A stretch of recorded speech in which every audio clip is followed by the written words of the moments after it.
Welcome to episode 4 of the Flying with the Flock podcast, the easiest place to get all your Eagles and NFL related news. I am your host, Matt, and welcome, obviously, to episode 4. I want to thank you guys real quick for listening. This has been a lot of fun over the past couple of weeks, and obviously, I will continue to keep you updated throughout the season. All that being said, it's time to get into our first topic.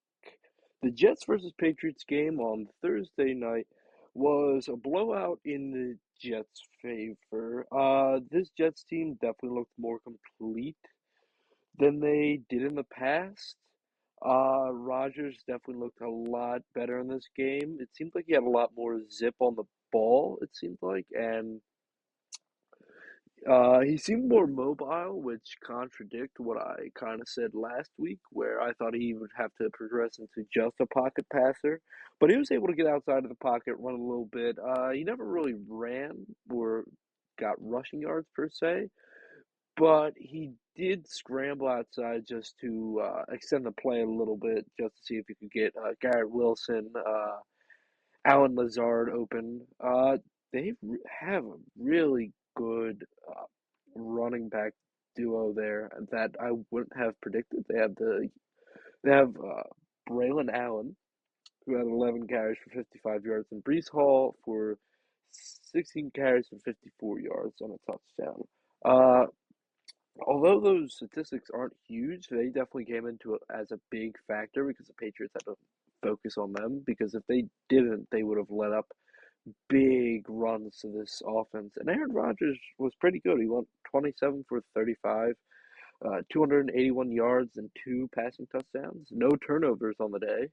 Uh, Whereas his receivers, he kind of spread the ball around a lot. He targeted Tyler Conklin. I guess that's their tight end. He hit Alan Lazard, Mike Williams, and Garrett Wilson a couple of times. But it seemed like Rodgers was able to get the ball out and fast during this matchup. But the the thing to me that was the most promising was the connection between Rodgers and Wilson. That seemed to be electric, especially them getting that touchdown. But honestly, that probably wasn't the most impressive thing on the night for the Jets, and it was their defense. They completely obliterated this makeshift offensive line for the Patriots. I felt really bad for Jacoby Brissett. He kind of got thrown back there and got a bad deal this week. He got hit a lot, and he took a couple of sacks, I believe. But I don't really know what to say. The Jets defense really won them this game. And although Rodgers was able to produce, he had over 250 passing yards, and he just didn't make any mistakes. This defense really is what killed the Patriots, and they couldn't get anything going. And realistically, if you can't get anything going, especially against this Jets offense, and your defense can't make them turn the ball over or force them into a three and out, you're not going to beat this Jets team. So that looks promising. But on the other side of the ball, Jacoby Brissett, I guess eventually they took him out of the game. Eventually I stopped watching. He was 12 for 18, 98 yards, which kind of makes sense. He really didn't have any time to sit back in the pocket and deliver any of his throws. And I had missed this part too. Apparently, it got so bad at one point that they threw Drake May back in there. Uh, he went uh, 4 for 8 for 22 yards, no touchdowns as well.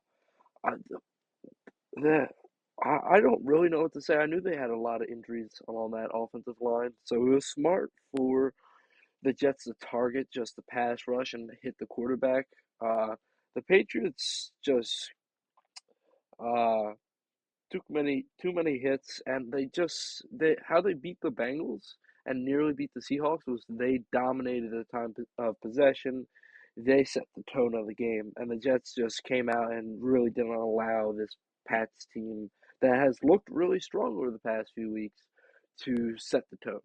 Does it mean that this is the end all be all and this is what the Patriots will end up being? No, I think they'll continue to be a competitive team. Just I think we should kind of lower our expectations, especially after the first 2 weeks. We're past where a lot of good teams are a lot more shaky, and now we're going to see a lot of teams' true colors.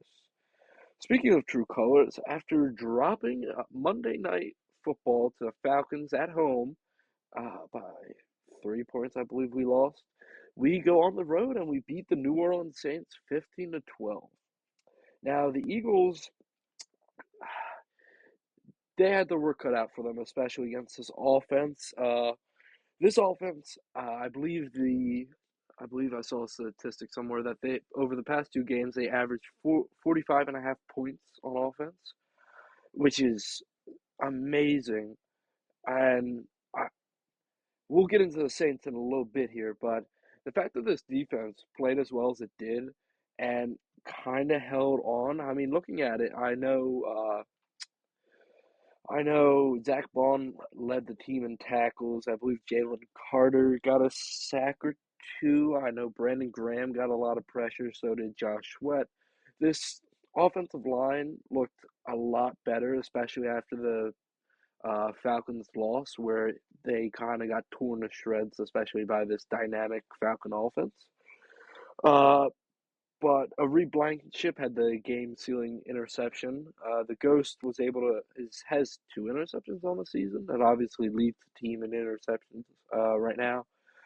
Uh, this defensive line is looking promising. Now I need them to replicate this production in next week's game against the Bucks. But it's promising, and Zach Bond continues week in, week out to be one of the top guys for us, whether it's making tackles or making deflections or rallying to the ball. I believe he almost had a forced fumble, if I'm not mistaken. But yeah, the most impressive thing this week was Jalen Carter and Jordan Davis on this offensive line, uh, as well as the edge guys like Brandon Graham and Josh Sweat. Now, Bryce Huff has left a lot to be, what's the word? He's left a lot to be wanted from his performance and his production so far this season. Obviously, I know we're only 3 games into like a 3-year contract. I just wish that he would show up a little bit more. He's not really generating too much pressure, and a lot of tackles are just either pushing him to the ground or he's making a wrong spin move or a swim, and he's just missing the mark. I can't tell whether it's his timing is off or something else entirely, but I really wanted to see more out of him. Now, this Eagles offense looked good at times, but Nick Sirianni just refused to take the 3 points to tie the game. The game was 3-0, I believe, going into the fourth quarter, and we just didn't take the points. Uh, we had, I don't know this. I know it's our identity to go for it on fourth down, but not every single time has to be that. When it matters most, we have to take the points.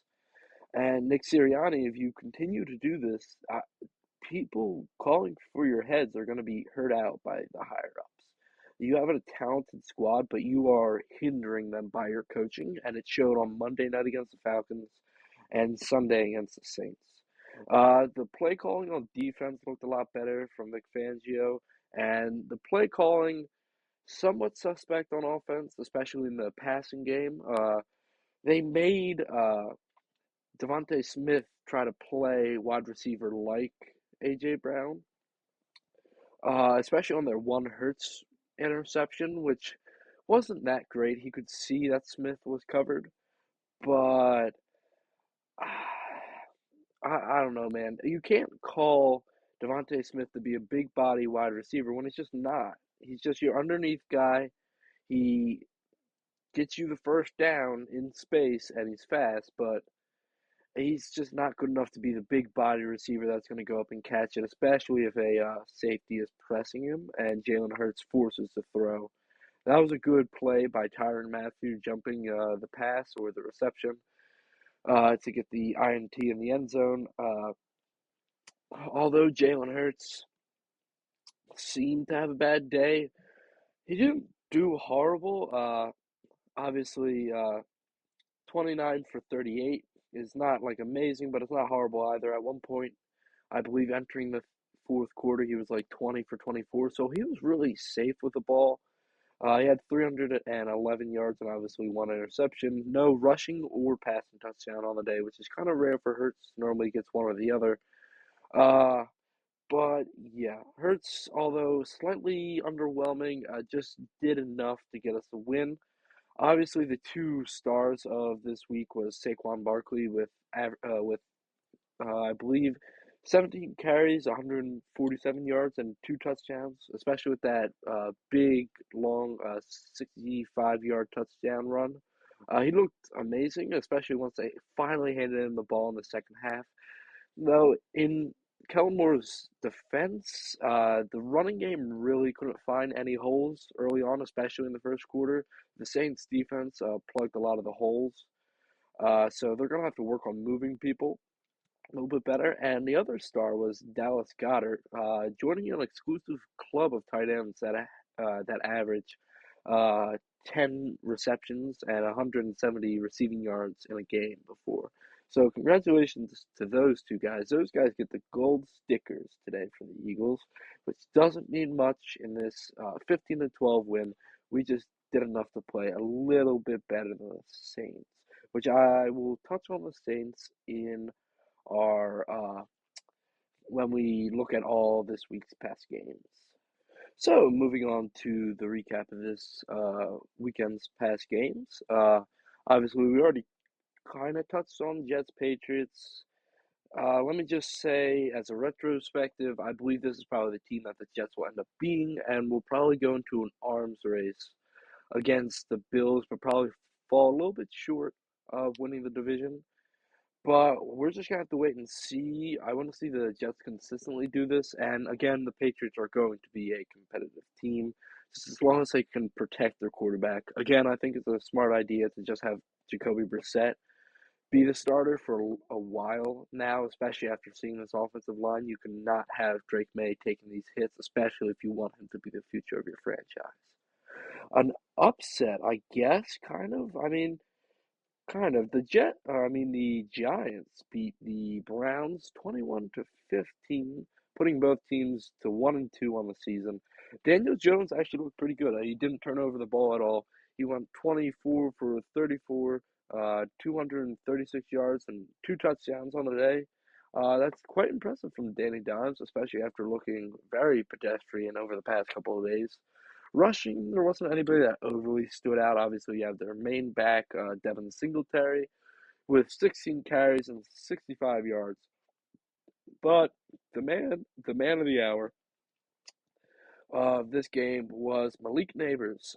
Obviously, I knew eventually he would have a breakout game. I just didn't know how long it was going to take, especially with Daniel Jones being the one delivering the ball and being stuck in this Giants offense. But even though his numbers didn't look as impressive, he had an amazing day and made a lot of great catches.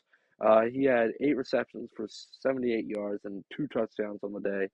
Now, he was probably pretty big for most fantasy owners this past week, but yeah, quite impressive from Malik Neighbors. Let's see if he can continue to average this week in and week out, and then we'll go from there, and then we'll judge him on if whether he's an elite wide receiver or not in this league. I mean, the second closest receiver to him in this Giants offense was Wan'Dale Robinson, 7 receptions for 61 yards, no touchdowns on the day.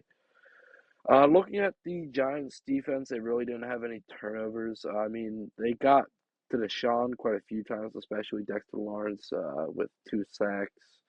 Brian Burns with one, and a lot of players, a lot of their outside linebackers with half of a sack. Oh, Browns. And we'll touch on this maybe when we're doing next weekend's picks. Uh, yeah, the Browns, Deshaun's not the guy. I feel horrible and I want to give Deshaun more time. But just looking at how he's played, especially over the last 3 games, he's not going to find it. And I believe that either you got to I sit him for Jameis, and maybe you can win more games because I actually believe in Jameis more than Deshaun, and that's saying something. I don't think we're ever really going to see the 2020 Deshaun Watson again. And maybe that's a good thing, especially for off the field. But on the field, that's a little bit upsetting that we're never going to see this stellar superstar almost player. He went 21 for 37, 196 yards and 2 touchdowns. He didn't really have any turnovers. It seems like they brought Jameis in for 2 plays, but he only got rushing stats. He didn't do any passing, which seems odd. Yeah, Deshaun, unfortunately, I feel like this is it. This is probably the best he's going to be, and especially still dealing with some off the field issues. I don't think he's good enough for the Browns to really stick around and hope will turn out. They obviously have that clause where they can take away all of his guaranteed money that's left on his contract, which I see them most likely doing this offseason. Again, without uh, Nick Chubb, this rushing offense is also pretty bad. Only their top running back was Jerome Ford, who tends to be a decent back. Don't get me wrong, but it was Jerome Ford for 10 carries, 37 yards, no touchdowns. Um, yeah, Deshaun, I think he's just getting too many hits and he's just costing them 3 and outs. He's taking too many sacks because he's trying to be the old Deshaun Watson, trying to escape the pocket and create plays, but he's too old. He's getting too old now to do that type of stuff, and that's weird saying, but yeah, he's never going to be the same again. Receiving, Amari Cooper had a pretty good day, 7 receptions, 86 yards, and 2 touchdowns. But yeah, if you're going to bet on anybody, it can't be Deshaun Watson anymore. Next up on the docket, we have a pretty big shock to me. I thought this was going to be a closer game. No, I did take the Vikings. The Vikings win 34-7 against the Houston Texans. The Vikings had a pretty good day, and defensively holding a team like the Houston Texans to 7 points. That's really impressive. Similar to the Eagles win, it was a really impressive defensive uh, battle. Um, they were able to pick off C.J. Stroud twice, and they were able to just hold this explosive Texans offense to 7, which is really surprising. Sam Darnold, another great day, 17 for 28, 181 yards and 4 touchdowns. Their top receiver was Justin Jefferson, obviously with 6 receptions, only 81 yards, surprisingly, and a touchdown. But their bigger player was Aaron Jones with 19 carries, 102 yards, no touchdowns, but still a pretty big day from the rushing attack, which seems to be how they probably beat this Texans defense. Again, if Sam Darnold keeps acting or playing like this, we're gonna have to sit back. And if he does this over like the next 5 weeks from now, we're gonna have to sit back and ask ourselves, are the Vikings really going to be contenders? Even if they like lose, let's say 2 or 3 out of their next uh, 5, let's just say, they're still going to be contenders, and especially in that NFC North where they're holding the lead over both the Packers and the Lions, who I believe are both 2-1. We're going to have to ask the question: is Sam Darnold the future of the Vikings, or is he a future of another team's franchise? Uh, Look, I hope Sam Darnold continues to put up these stats. Uh, will this last? I don't know. I hope it does. It's definitely going to be interesting watching them continue on this season, and especially in the offseason, how they handle the J.J. McCarthy thing if Sam Darnold really works out and takes them to the playoffs. So the Vikings are going to be a wait and see, but I do have a little bit of concern, and I said it earlier this season that C.J. Stroud might have a little bit of a sophomore slump. And looking at his past 2 games, he was 43 for 67, 475 yards, 2 touchdowns, and 2 interceptions. Uh, Although still amazing stats and way better than average uh, quarterbacks. Uh, we really have to sit back and ask ourselves, is CJ Stroud going to be as good as last year and or exceed expectations of a Super Bowl that we put on the Houston Texans earlier? I still think they're a young team, and I said that earlier this season.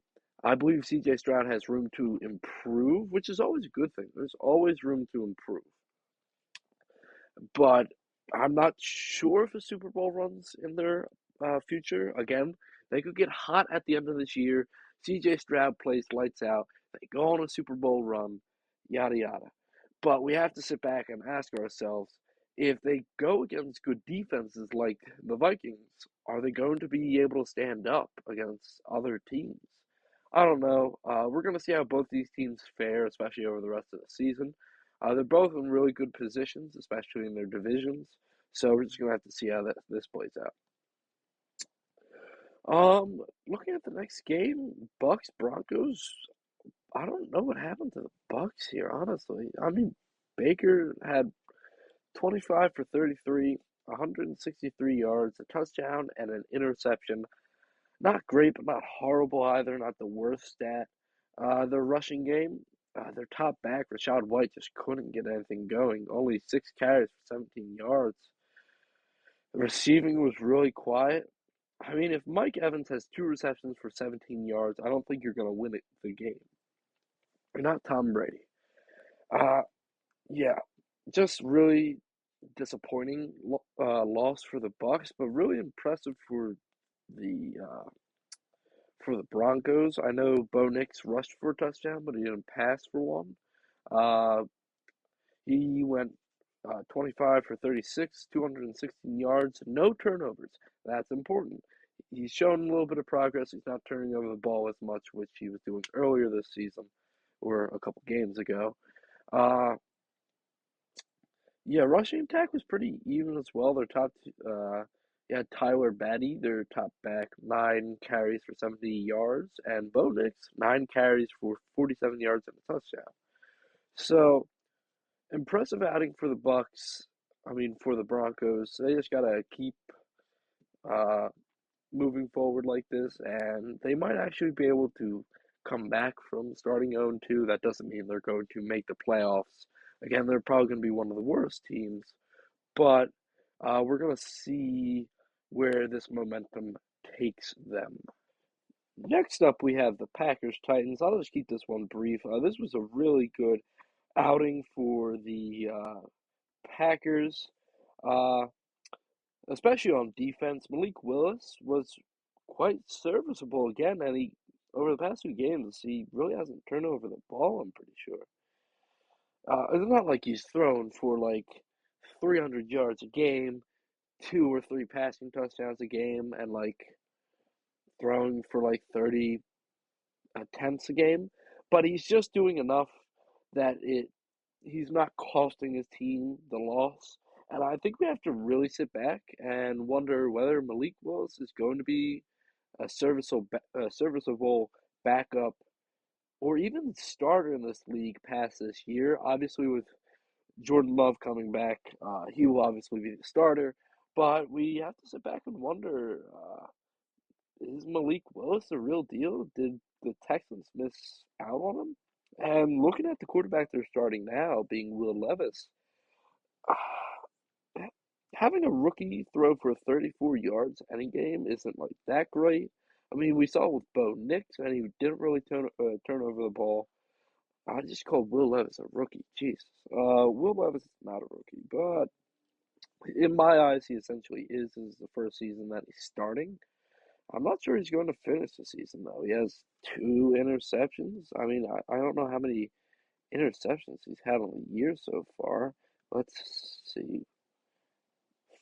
5 interceptions to 4 touchdowns. Yeah, that's not a great stat there for old Willie Levis.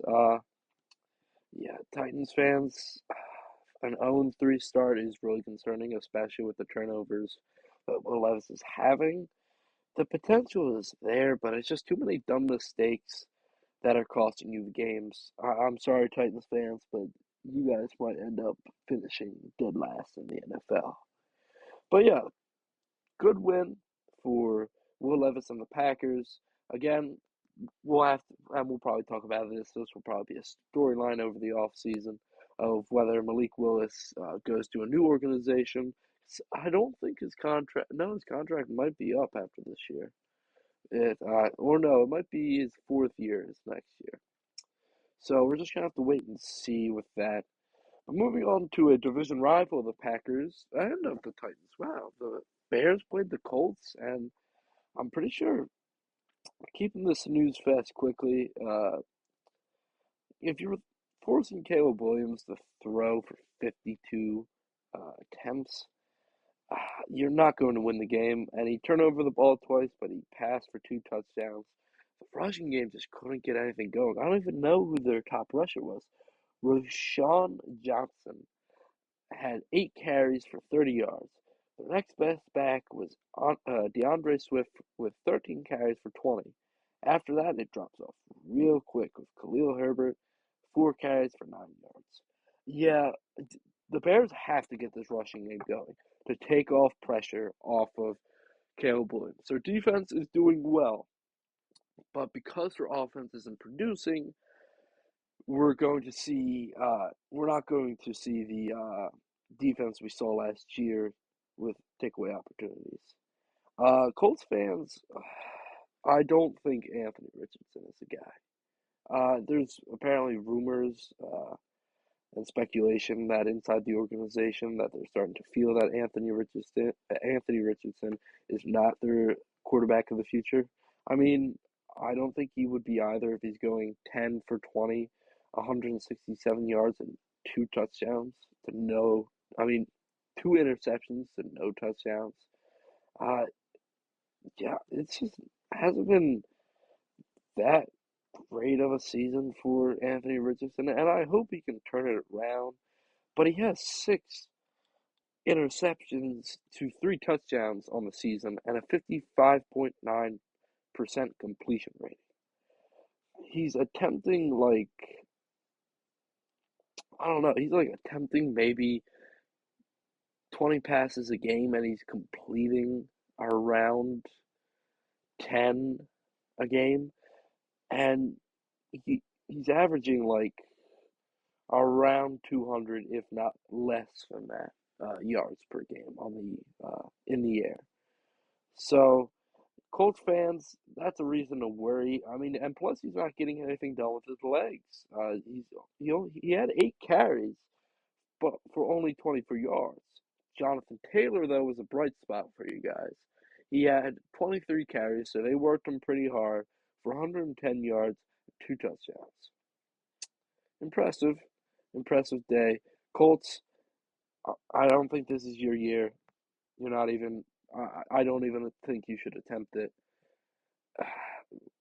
Just probably wait out. Try to get. There's a lot of good quarterbacks coming up in the next year's class. I don't know what to really say, guys. You guys took a big swing and a miss, especially on a project quarterback like Anthony Richardson. Not saying I saw this coming from a mile away, because I definitely didn't. But taking him at the fourth overall pick back in the 2023 NFL draft was really risky, and it's not paying off. Realistically, I'm going to skip over this next game because really nothing happened. Uh, the Seahawks beat the Dolphins 24-3. Seahawks continue to look like a good team, stay undefeated. Dolphins, the Tua injury is going to like overshadow anything for the next few weeks and just linger the rest of the season. So just deal with that.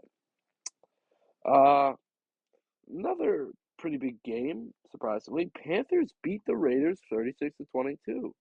Uh, Not that I'm saying Bryce Young is the problem, but Andy Dalton had a pretty great day, passing for 26 for 37, 319 yards, and 3 touchdowns with no interceptions.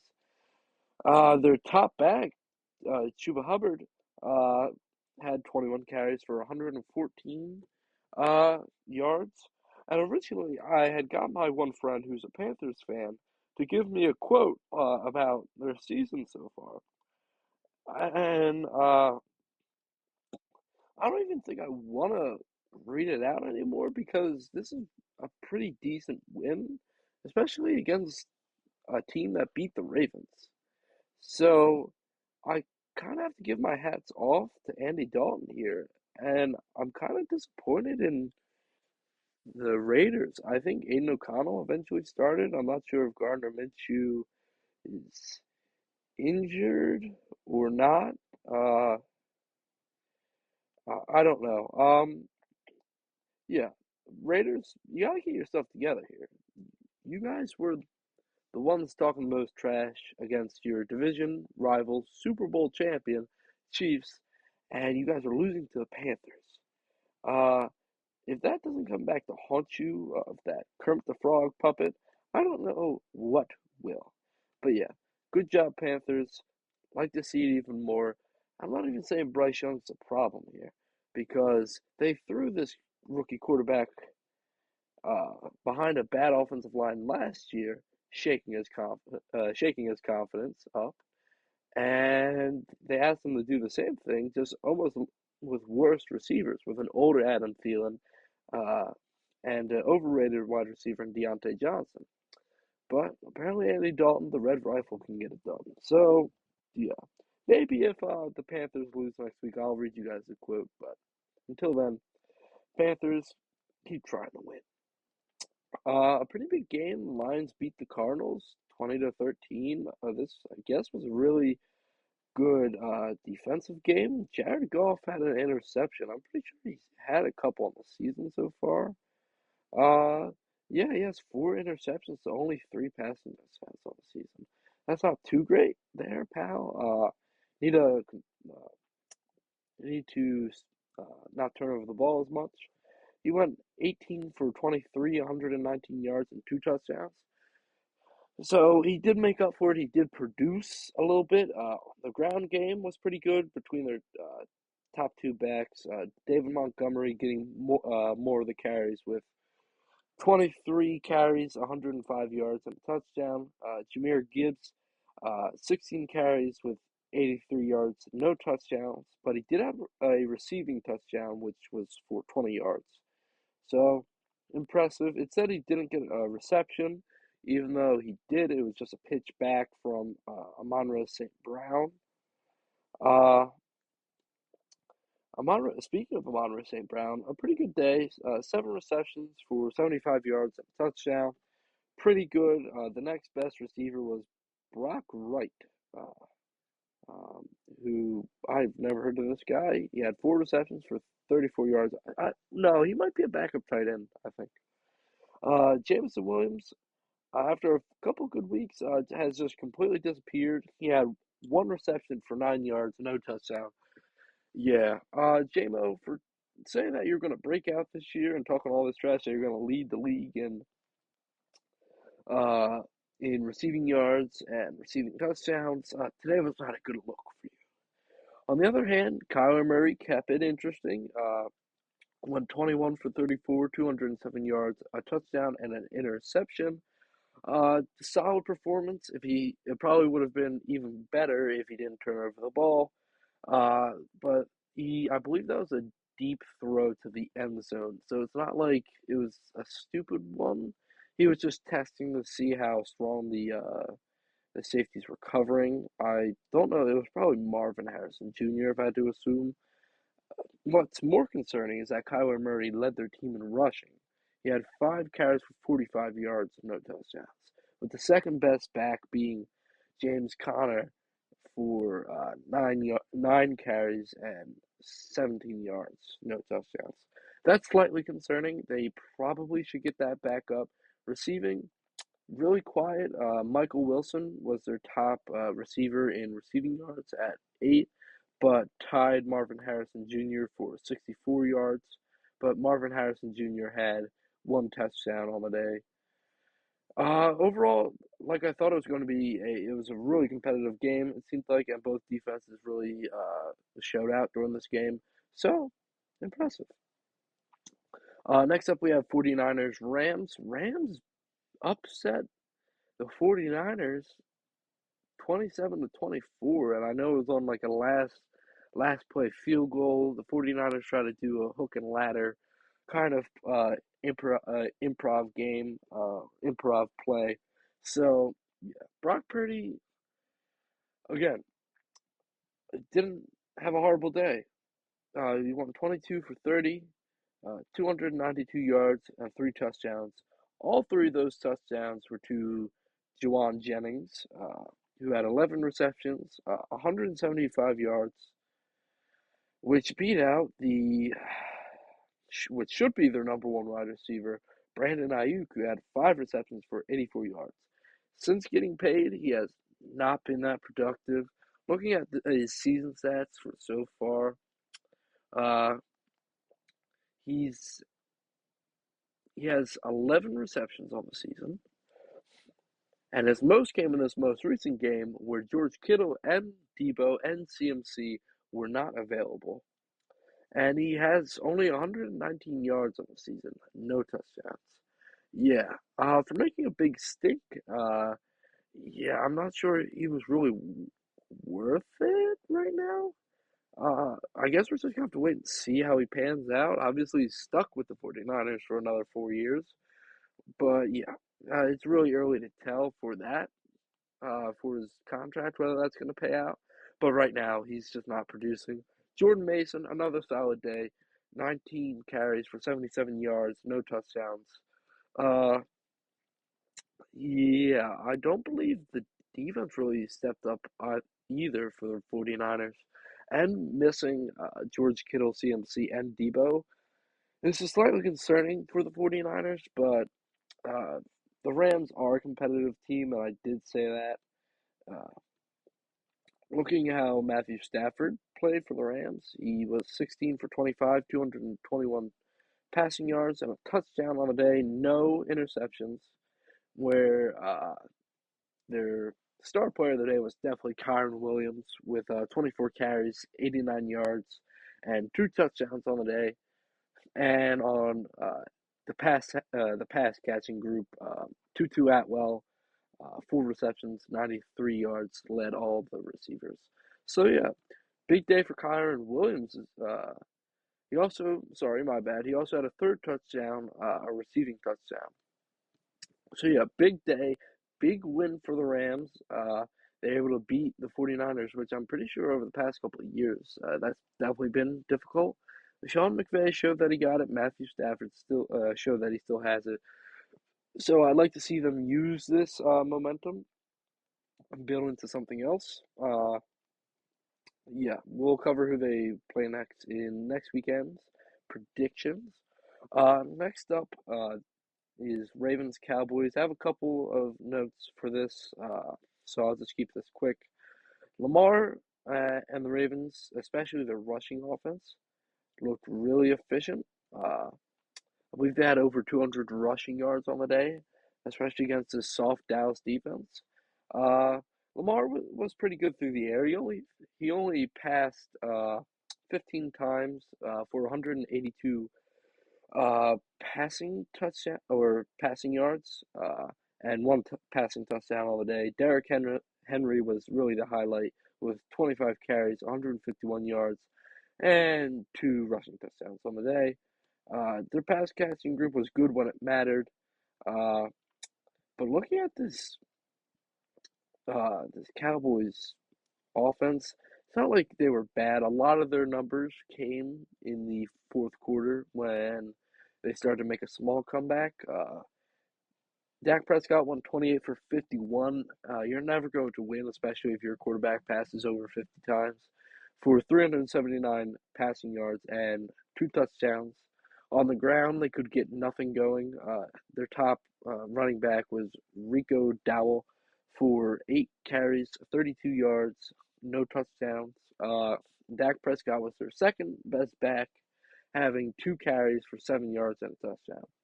So that's slightly concerning when Dak Prescott is your one of your best running backs. Zeke really didn't show up for this game. So yeah, this Dallas defense was more the note though that it was really soft. Uh, so we're going to have to see how they respond to this, but I'm not sure I'm not sure they're going to be able to fix this defense, especially under Mike Zimmer, who's known to have a softer kind of defense. Uh, Especially with his time at the Vikings as head coach. Next up in the final game that we're going to touch on this week was last night's Chiefs and Falcons. Falcons played well, and they were proving that last week's game wasn't a fluke as much, but the Chiefs just outplayed them completely. Although both quarterbacks had an interception, Patrick Mahomes had two touchdowns, whereas Kirk only had one. Kirk threw for more yards and less attempts, with Patrick Mahomes completing 62 of his passes for 217 yards, whereas Kirk completed 20 of his passes for 230 yards, a touchdown. So, yeah. Lead rusher, I'm pretty sure, for the Falcons was Tyler Algier, uh, with 7 carries, 32 yards, no touchdowns on a day. That's a little bit concerning that he was able to get more yards than Bijan, who had 16 carries on the day for 31 yards and a touchdown. This Chiefs defense really read when they were going to use Bijan in the offense. So that is slightly concerning, especially for the Falcons. Hopefully, they can start disguising their scheme a little bit better. Receiving, it was pretty spread out, with Drake London being their top receiver for 6 receptions, 67 yards at the touchdown. Darnell Mooney was pretty good, 8 receptions for 66 yards. And Kyle Pitts, 2 receptions for 59 yards. I know there's one big play that set up a touchdown for the Falcons. But yeah, although this is slightly discouraging for the Falcons, it's not horrible. There are worse ways that this could have went. So realistically, I think this is probably fine for the Falcons. Just regroup and try to get them next week. The Chiefs are a tough team. It's weird that Travis Kelce isn't really getting any receptions. I believe he only just hit 100 receptions on the season after 3 games. We'll see. I'm pretty sure this is the slowest and weakest start to a season so far. So right now, I cannot touch on the Bills Jags game and the Bengals Commanders game only because they have not happened yet. They are Monday Night Football tonight.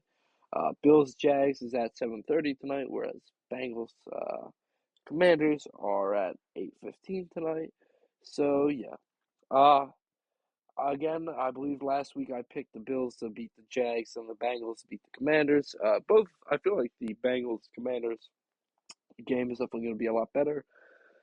Bills, we're going to see if they continue this momentum that they have of just being a well-rounded team that can run, pass, and play good defense. Bengals, you got to prove it here. You're starting 0-2, and it's going to be rough to get to the road to the playoffs starting 0-3.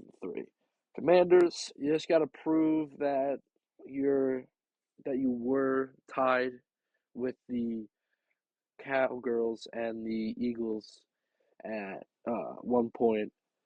Uh, you got to prove that you're a solid team and that Jane Daniels is not like too much of a fraud, as I think he may be. But we'll see. He's performing the best out of all the rookie quarterbacks, which isn't saying much, but still.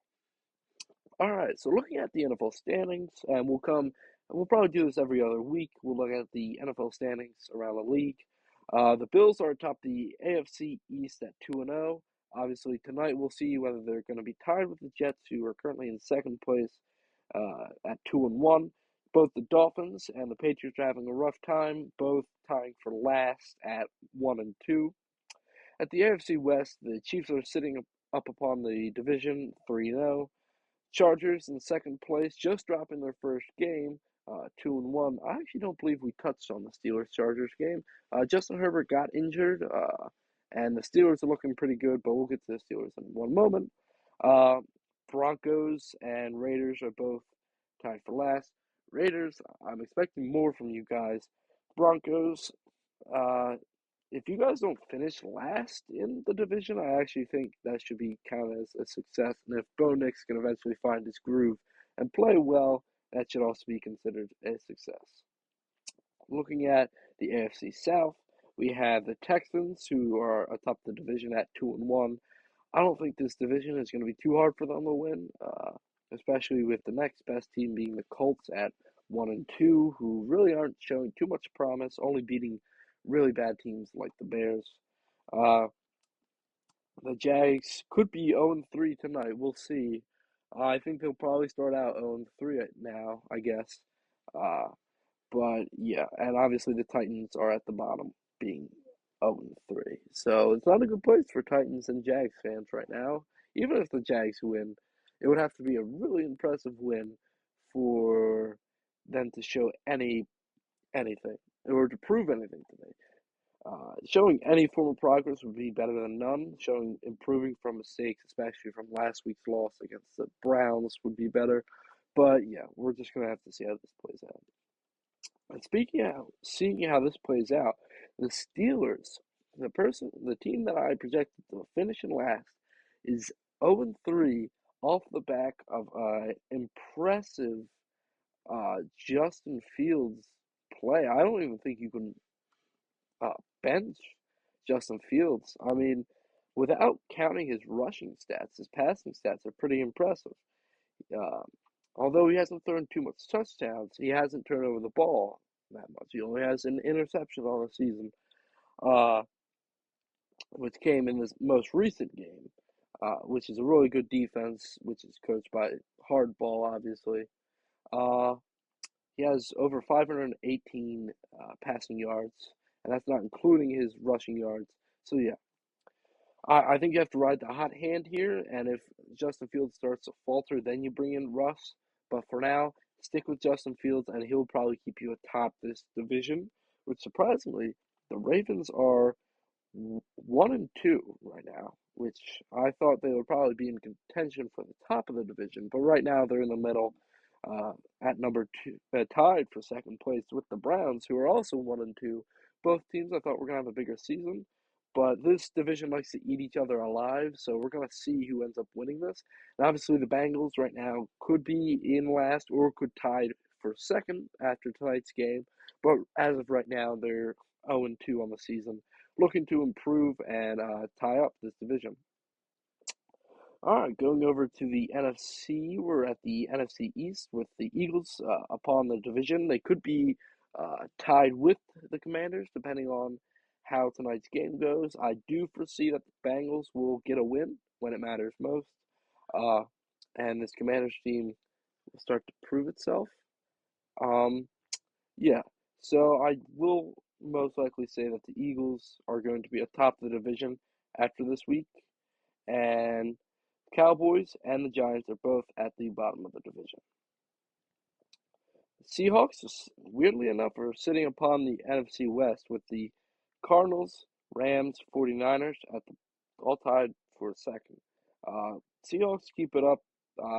You guys could do this, and honestly, uh, they could if they keep just playing consistent like they have been. They could win this division. I wouldn't be shocked, but they have to get over the 49ers first.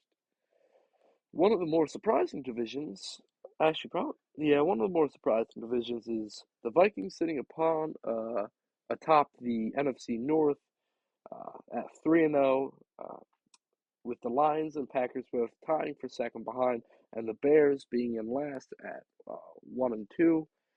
Yeah, Vikings, just keep your play consistent and keep your foot on the pedal. All right. I could easily see. I could easily see the Vikings coming in second. I don't see them winning this division, even though they're starting out 3-0, especially with Jordan Love coming back to the Packers and the Lions starting to find their mojo again. But we'll see. We'll see. Anything can really happen, especially in this division. And finally, we have the NFC South, which I was thinking there for a little bit that it was the Saints to lose, but now they're tied for first with the Bucks at 2-1, with the Falcons and now the Panthers being tied for last at 1-2. We're going to see how this division shakes out. It's definitely going to be interesting, especially with the Eagles exposing the Saints this past weekend, and Andy Dalton now starting at the Panthers and playing more consistent than most people thought that he probably could behind this offensive line. But we're gonna see if the Saints can continue this strong play that they've been having. All right, so before we end the episode, we're going to get into this week's picks. And assuming that the Bills and the Bengals win tonight, I will have gone 10-6 this past week, making my overall predictions record this season 29-17. Uh, so yeah, when it comes to picks, you can kind of trust me. I'll be right about half of the time. So starting off, we have, it's going to be a pretty bad Monday, or not Monday night, Thursday night football. We have Dallas versus the Giants. Yeah, if Daniel Jones can really play like he did and maybe get a couple of big runs, as long and if if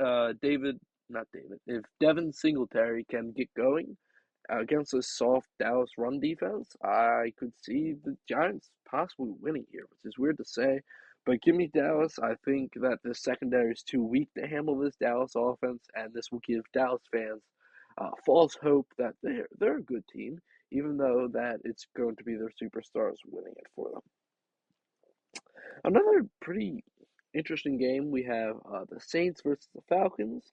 I believe that this is at the Falcons' place. The Saints are looking to bounce back after this weekend's loss. There are a lot of questions because Alvin Kamara could not get going this past weekend, and Derek Carr did not play that amazing. So they have to answer those two weekends. They have to answer those two questions this weekend, and the defense has to take more pressure off of their offense. They did good, but they didn't do great. There are places that they could have improved. They were bend but didn't break, which is good. But with how bad this offense played last week, they're gonna have to play better. Falcons, it was a tough loss. You looked decent against a good opponent, but the Chiefs didn't look amazing either. They haven't all the past couple of 3 weeks, really, except for the Bengals game. So, yeah, give me the Falcons winning this. I can easily see the Falcons. Oh, I didn't do Dallas and Giants record. I can easily see the Falcons winning this. Probably somewhere like 20-17. It's going to be another rough run for you Saints fans that are expecting big explosive offense. And getting back to the Dallas Giants game, I could see Dallas winning this probably 35-13. Next up is another really interesting pick. You have the Bears and the Rams.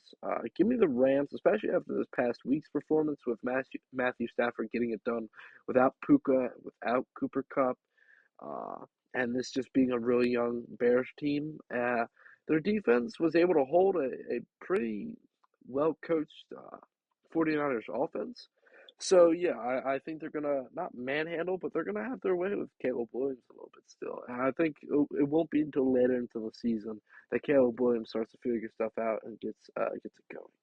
Uh, Bears just hold in there. The first week win was nice, but it might be a couple more weeks until y'all get a solid win. As long as Caleb Williams doesn't turn over the ball, I consider it a win. And as long as he plays clean, he can't he can't obviously turn over the ball. He can't force passes. He just has to play clean, and I can consider that a moral win. But give me the Rams winning this. Give me the Rams 31-17. Next up, we have actually a really interesting matchup, and the odds have the Packers winning this, but I think the Vikings again shocked the world. I think they're playing good.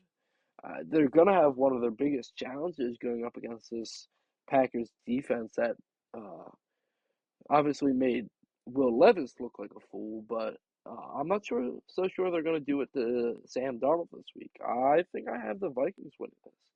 And they're not going to manhandle the Packers. It's always going to be a close game against division rivals. But I think the Packers lose, and if this is Jordan Love's first game back, eventually probably start having questions of whether Malik Willis should continue to start if Jordan Love's not healthy or if he doesn't look healthy, if he's not mobile, if he's taking snaps out of shotgun and not under center.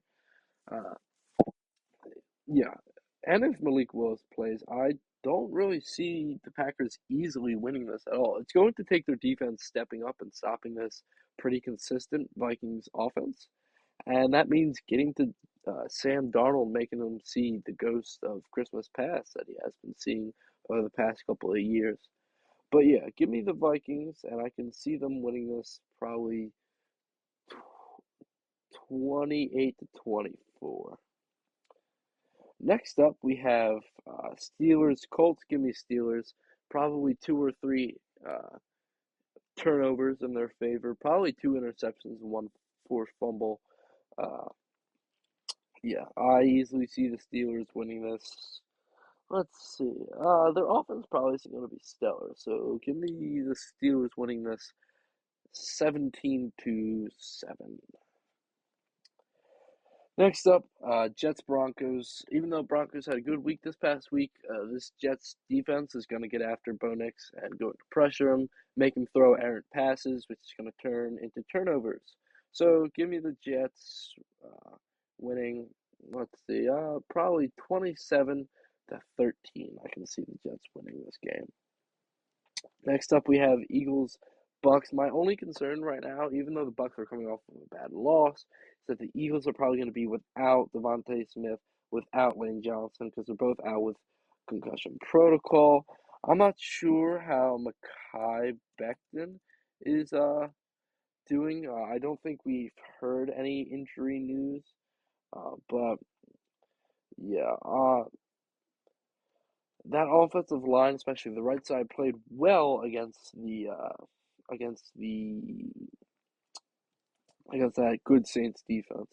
So we'll see if our offensive line can hold up, and if Jalen doesn't turn over the ball, the Eagles can easily win this. But I think it's going to be a dogfight on our hands, and I think the Eagles are going to win this 27 to 24. I think this Bucks defense tries to bounce back after last week and just gets Mike Evans the ball. Next up, we have the Bengals Panthers. And although Panthers, you had a good week and you showed signs of life, uh, I just think that the Raiders probably prepped for the other quarterback. I think they prepped for Bryce Young, who was a little bit more mobile. I think they were trying to contain a little bit more. Then again, I could be wrong. Andy Dalton, I think, has a bigger arm than Bryce Young right now. So yeah. But no, I definitely see the Bengals winning this, and especially if they win tonight's game, I could see them carrying over this momentum into next week's game. So give me the Bengals winning probably 35 to 24. Next up, we have the Jags and Texans. Jags, I'm not sure there's any hope for you guys. Give me the Texans in a bounce back win. I don't think CJ Stroud looks that amazing. He might throw one interception. He might take a couple sacks by Josh Allen off the defensive line.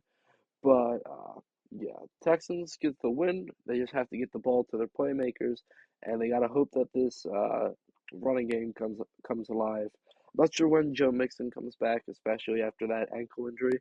But yeah, we'll just have to wait and see. But I feel like the Texans definitely pick up this win, probably uh, 24 to 10.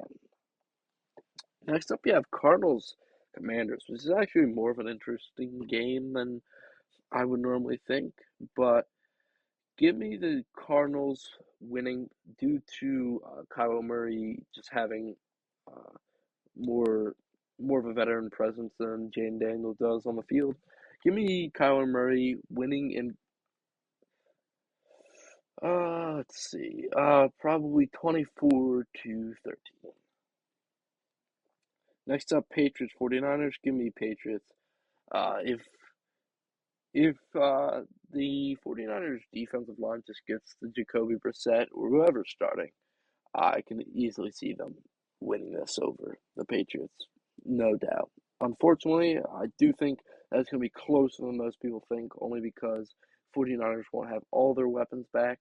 So, yeah, give me 49ers winning this 31 to 17. Next up, we have Browns Raiders. Ooh, both these teams came off a bad loss, but I still believe in the Raiders more. So give me the Raiders winning this in an ugly game, 20 to 14. Next up is Chiefs Chargers. I think it all really depends on Justin Herbert's status, and I'm not sure whether he's going to be good for next game or not. He re-aggravated an ankle injury, so yeah, I think he's been in a walking boot the day after. So if they have Taylor Heineke at quarterback, I don't see the Chargers winning this at all. But I see the Chiefs winning a really ugly game. Probably give me the Chiefs winning 24 to 17. It's definitely going to be tighter, especially if Justin Herbert is playing. It'll probably be tighter, but this Chiefs offense just hasn't been stopped yet, and their defense has played pretty well to back them up. Bills Ravens, give me the Bills. They have the Ravens favored here, but give me the Bills. They're just a more well-rounded team, and right now, if they win tonight, they're going to be tied for the Chiefs in first in the AFC West, or I mean, first in the AFC in general. And the Ravens, even though they can beat bad teams, uh, they have shown that they give up a lot of points in the fourth quarter, which is really concerning. That defense hasn't played as well as people have thought it could have been. And like I said earlier, they lost way too many pieces for that defense to be as good as they were. And this Bills team is just playing like a team rather than playing like a bunch of stars put together. So give me the Ravens. Give me the Bills beating the Ravens 31 to 24. Next up, we have Titans Dolphins. Give me Titans. I know it's weird, but I don't trust Skylar Thompson at all. I feel like Will Levis probably has a little bit of a better day. Maybe throws 2 or 3 touchdowns to 1 interception. But yeah, he's just gonna be able to manage to squeak by this weak Dolphins team. I'm gonna have the Titans beating the Dolphins 17 to 14. It's gonna be a really low scoring, ugly game on. I'm not even sure. Is that Sunday Night Football? No, that's Monday Night Football. Ooh, yeah, nobody's gonna be watching that. And finally, we have Seahawks, Lions. Give me the Lions winning this. I can easily see the Lions beating the 3-0 Seahawks. Although the Seahawks have looked good, especially against bad teams, they have struggled, and there are things they need to work on. So yeah, give me the Lions winning 28 to 17. All right, so that should be it for this episode of the Flying with the Flock podcast. This has been lovely. We're already a month into this, and we're heading into week 4 of the NFL as of posting this. So, yeah, I'm excited to see what happens and where the NFL takes us from here. But I've been your host, Matt, and please remember to like and subscribe and, follow us on Twitter. All right, that being said, have a good one.